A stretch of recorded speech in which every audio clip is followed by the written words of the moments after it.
I believe, again, if you want to get a blessing, you need to make a leap of faith. And for different people, those are different steps, different leaps.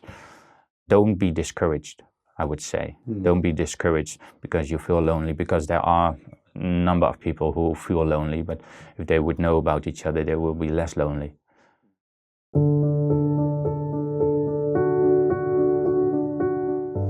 Well, Matthijs, it's an honor to have you on the podcast today. So we're here in Ireland, but you're originally not from here. Could you tell me where you were born and if you were raised in a Christian home, and just a little bit about your background as we get started? Sure. I originally come from the Netherlands, moved to Ireland 2 years ago, and born and raised in a Dutch Reformed church. A Dutch Reformed church that, to see what it resembles, what it is, kind of what you compare it with in the States, would be, well, back in 1819, I've read, the Dutch established the Reformed Protestant Dutch Church in New Amsterdam, nowadays in New York, and back then. After that, they rebranded to the RCA, the Reformed Church of America. So, and out of that, many branches came, but that's where you kind of can compare it with. That's the Dutch Reformed Church I grew up in.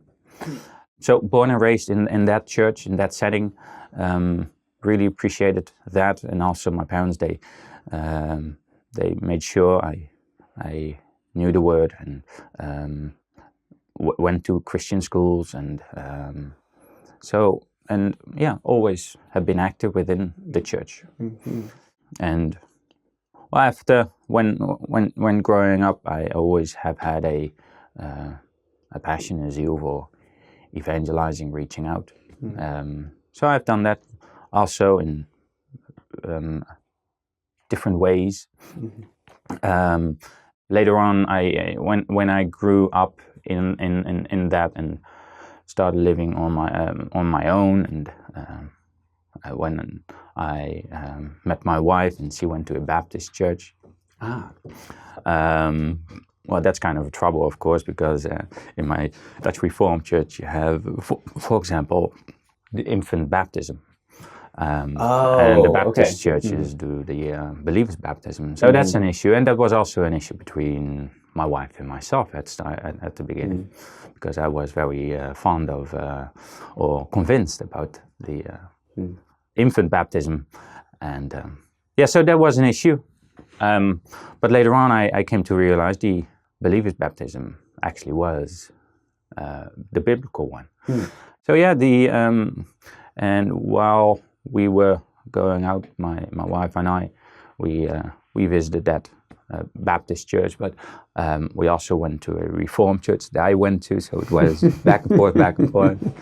But after marriage, we decided, after 6 months, I believe, or something, we decided to go to the Baptist church. Okay. When at the Baptist church, it was a small church, but it was good and nice to be there. However, I always sensed there was something doctrinally, especially with the dispensation and those kinds of things. I never understood it. Okay, so I want to grab onto that one. So the dispensationalism and so forth. I always thought that was just more of a thing in American churches, but you're saying you definitely had that where you were at. Well, American churches are all over the place. So was that what this was? Like the church This was a Canadian missionary. Okay. But there are plenty Dutch churches who would believe in that. Okay, that's helpful context. That would be initially that was a little confusing when hearing that part. Yeah. Like, okay. No, it's a big thing, and of course you have differences within dispensationalism. Yeah, I've learned. Of course. But back then I've never really understood it, and I didn't really want to explore that. topic because I didn't really saw the benefit to anything.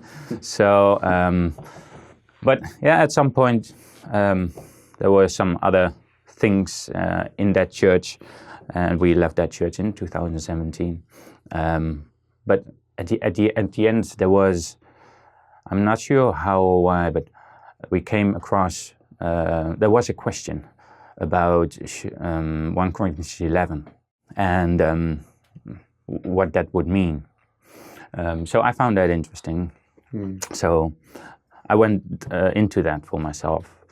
I came to the conclusion there is so much to it, to 1 Corinthians 11, to the head covering. So it took me a few months. I made a report of 55 pages out of it because there is so much to it, because I want to understand the meaning of the words that Paul is using. For example, what means praying? What means prophesying? What means shame, nakedness? What is covering? What is gathering? What is glory? Etc., etc. So there are many things, angels, there are so many things attached to it. So and I believe personally, it took the devil centuries to take away that from the Christian churches, because Protestant and Catholic churches, they all use it, especially the Protestants have rejected it more and more. And also within Anabaptist churches, it's becoming less and less, or smaller and smaller, however you want to define it. But there's so much to it. So I came to the conclusion that that we should use it, and that we should practice it, and not that's in the sense of the headship order, although there is a sense to it, but I think the main point is glory, as in I believe God is way more focused on receiving His glory than in maintaining His headship, because if His position is really truly His main interest, then He would not come in His Son to die for a sinful people like us. So that in the sense He wants to be glorified by someone, right? And that is with the glory. And I found that so fascinating. So, and I came to that conclusion. And I looked around in the Netherlands, and where is that practiced? Yeah, were you able to find anywhere that it was? Well, no. So I had to go. I had to go online. Okay. And I came across the Anabaptist groups. So I thought, well, that's nice, but they are pretty far away. Wait, so you had not heard of the Anabaptists or encountered that teaching until this point? Yes and no. Yes, in the sense of when I went to high school, I still remember there was in religious class, every week we had 1 or 2 hours of a religious class. And there was half a page or 1 page about Anabaptists. No, this is in the Dutch school system, correct? A Christian Reformed school system. Okay. And I'm not sure if they are still using that book, but anyhow, in the book that I was using, okay. And that was connected to Münster. Oh. So it was negative. Yeah, and that's a whole story, and I actually want to do an episode on Munster someday. But anyways, that's one of the unfortunate examples of the Anabaptist story, right? Where it went horribly wrong, and a lot of heresy and things got mixed in with it. That's interesting. That's the example that they used. So, but if you would ask a regular Dutch person, but also a regular Christian in the Netherlands, and say Anabaptist, they say, what? Baptists? No, Anabaptists. And they wouldn't have a clue. Wow. So there is some kind of Mennonite church, a very liberal one, in the Netherlands, as how would you call that, a remnant of the previous times. But it is, again, that's liberal. That is, I wouldn't find the head covering there. Just put it that way. So yeah, I came to that conclusion, and I saw the Anabaptists, and I thought, well, that's good to know that at least some people do it, however they are not nearby. But if you start with that, you also come to you encounter other topics as the non-resistance and as jewelry and as later on also the kingdom to kingdom concept. You encounter that, and then especially with the two other topics after the head covering topic was I came to a conclusion, and again it was the Anabaptists. They practiced it or believed it, and so yeah, that's a bit 2017, 18, 19 kind of that period. So a lot of these, you mentioned others too. So non-resistance or enemy love, I guess you could say, two kingdoms, modesty, some of the teachings on jewelry, things like that. Were you finding this teaching just online as you searched, or where were you encountering these things? Well, I would. Because I would encounter Anabaptist websites and thus learning more about what they believed.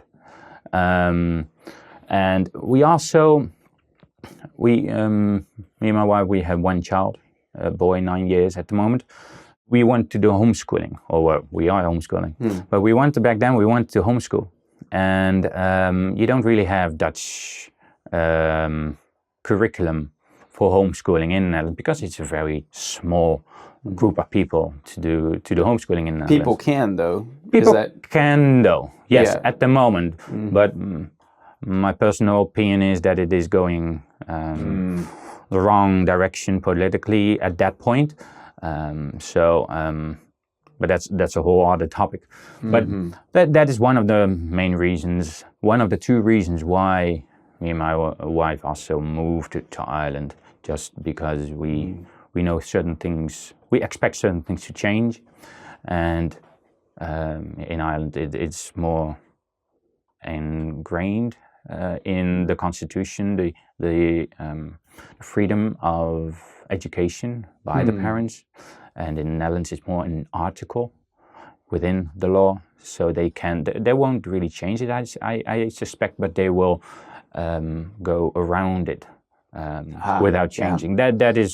That is what I think I'm seeing.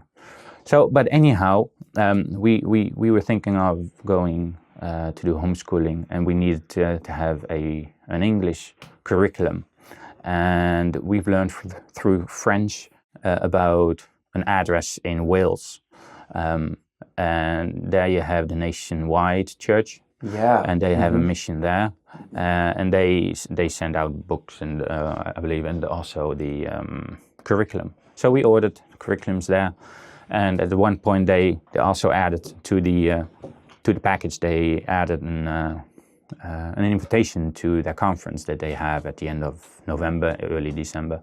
They always have a conference then. So we thought, well, we should go there.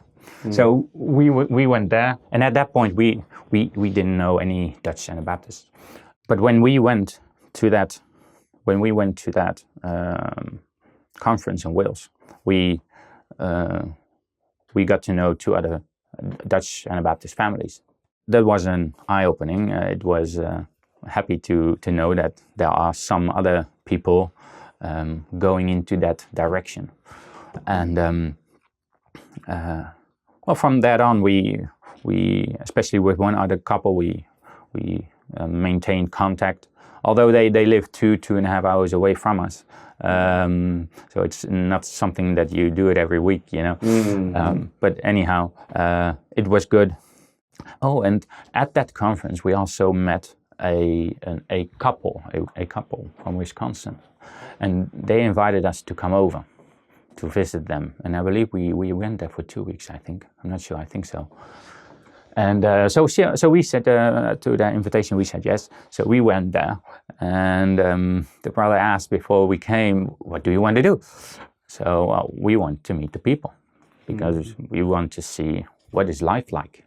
For an Anabaptist, thinking it is totally different from what I normally do. So he said, "Well, sure." So we went there and we visited almost every day, at least two families. So it was really, really nice. I myself, I could just throw in with every visit a different topic, so and discuss that. So really, really fun. So, but that was good. So really, really appreciate that from them. 3 years ago, we kind of, as a family, we saw things changing. Well, we think we see things changing politically, and that always takes time in politics. So concerning homeschooling, and at that point we were not part of the church. We were sitting at home, doing some. On a Sunday, we would listen to church services, and from Anabaptist in the States, but we missed the fellowship with people, and some gray-haired men have told me that they told me, Matthijs, if there is a big thing in your life that you need to do it before your child or your children are 10.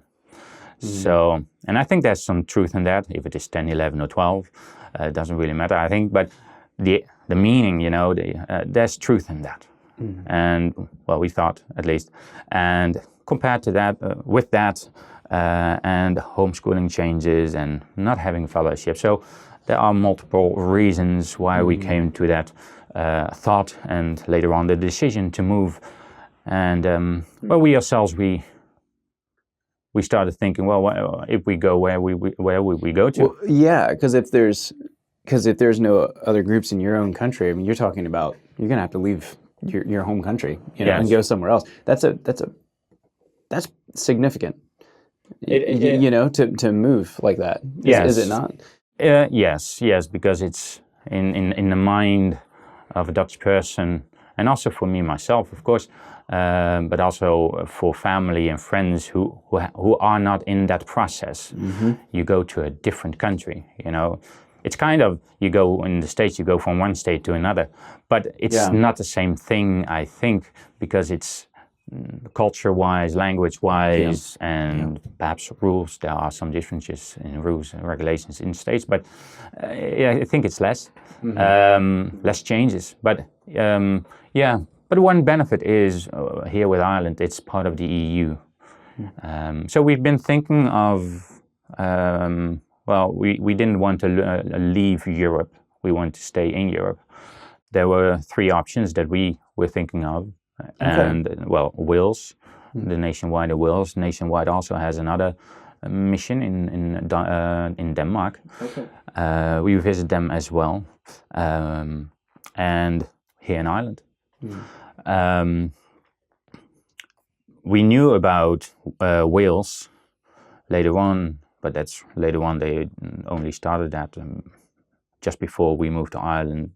Denmark, we didn't know, kind of, but it was a startup. Here in Ireland, at first we didn't know about Ireland, but one of the Anabaptist friends, they bought a house in the Netherlands. They needed to have, that house needed some remodeling, and he asked some brothers here in Ireland, because he knew Ireland, and some brothers went there for a week or so, and when they drove back after that week, at the end of the week, to the airport, they passed our house and they visited us for about 15 minutes, and that is how we got to know, and also personally know, here people from Ireland. That 15-minute visit ended up being very significant in your life. Yes. Then, yes, that's kind of incredible, and maybe that's a bit of a lesson. Those small moments of time that we interact with other people may have a much bigger effect than we realize, especially in your case. So this is where you first meet people from here. You're hearing about the church. What then is the decision process that says, okay, you're actually going to pack your family up and move to another country completely? Yeah, I mean, that's a big step. It's first of all, I want to know, God, do you want me to go? And I do think God is blessing the ones who take action. The blessing only comes after the action. I don't think the blessing comes before the action. So if we do a good thing, a pure thing or whatever, I think God will bless that anyhow. And I think this step is a good step.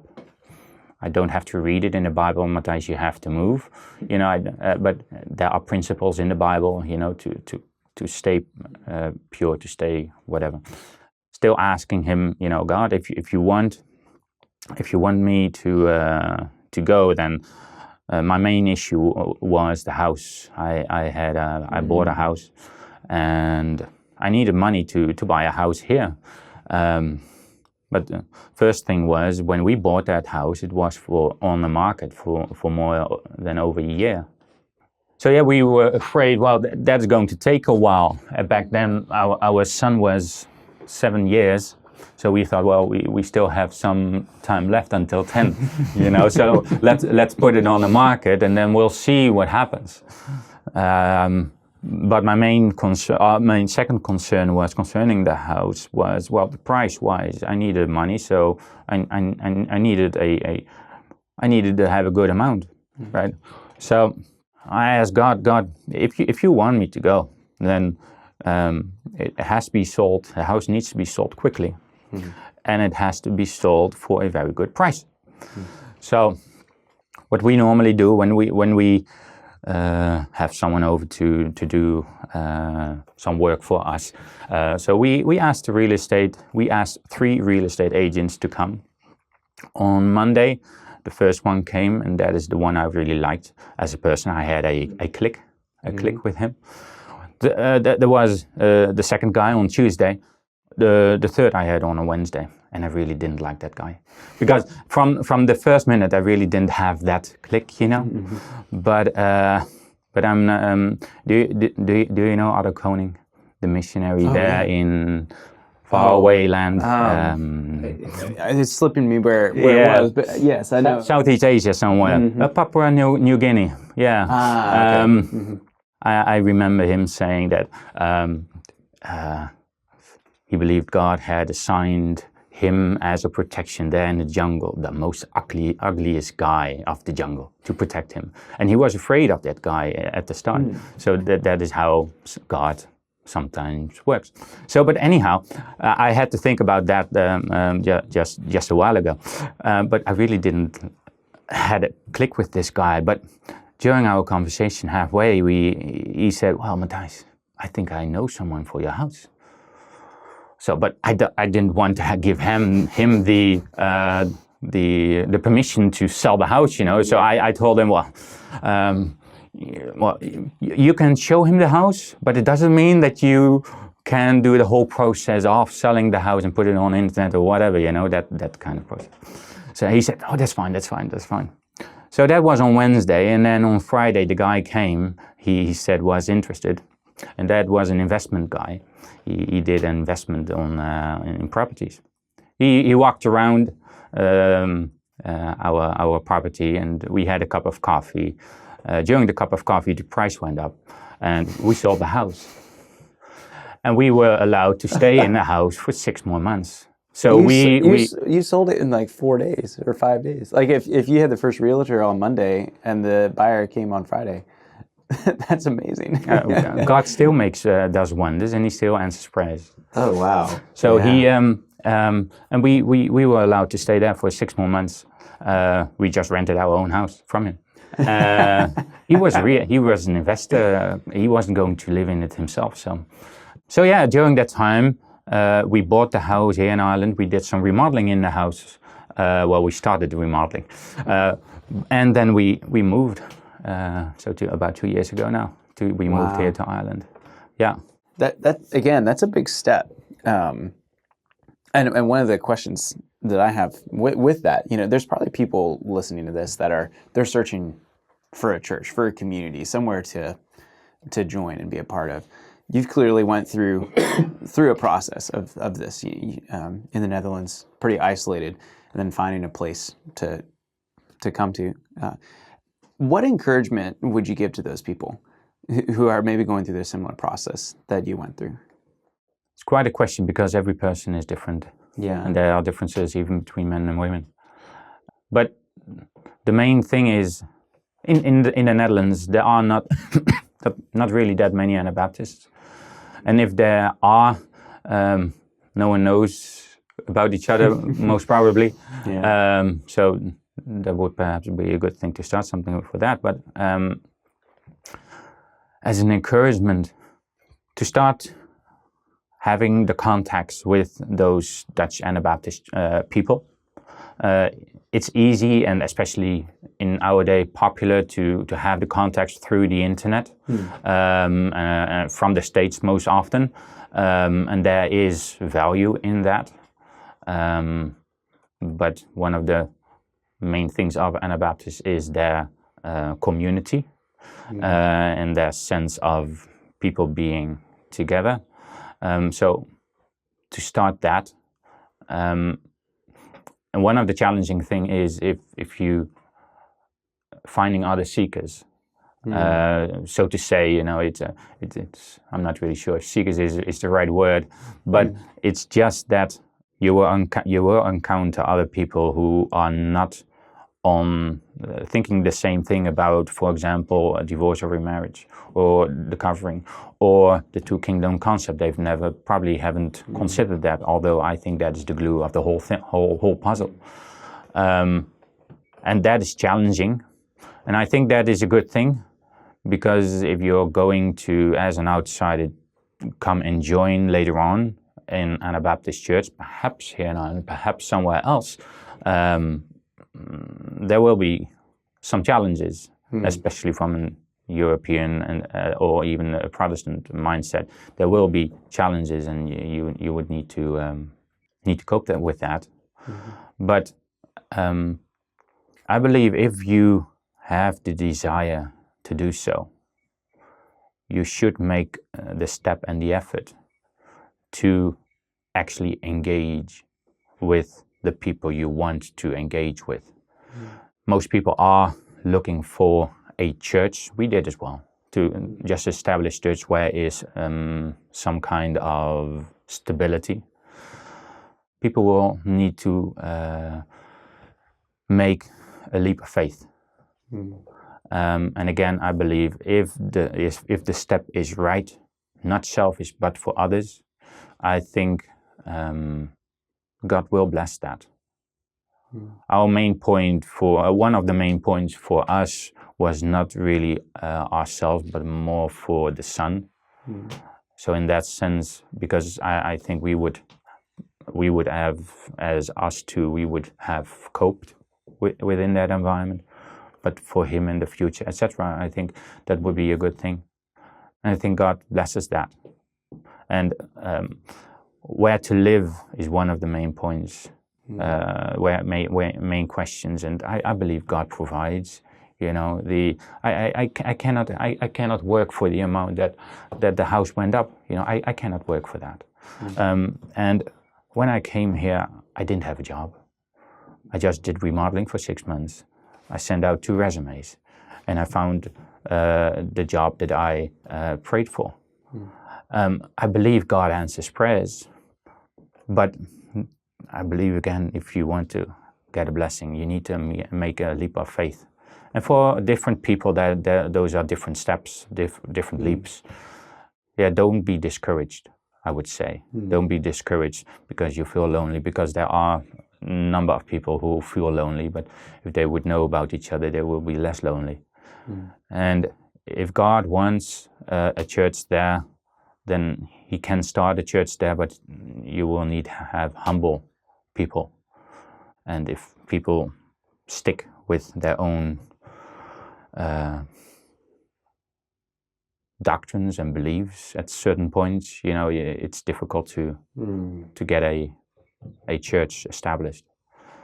I think many things are possible. Many things are possible.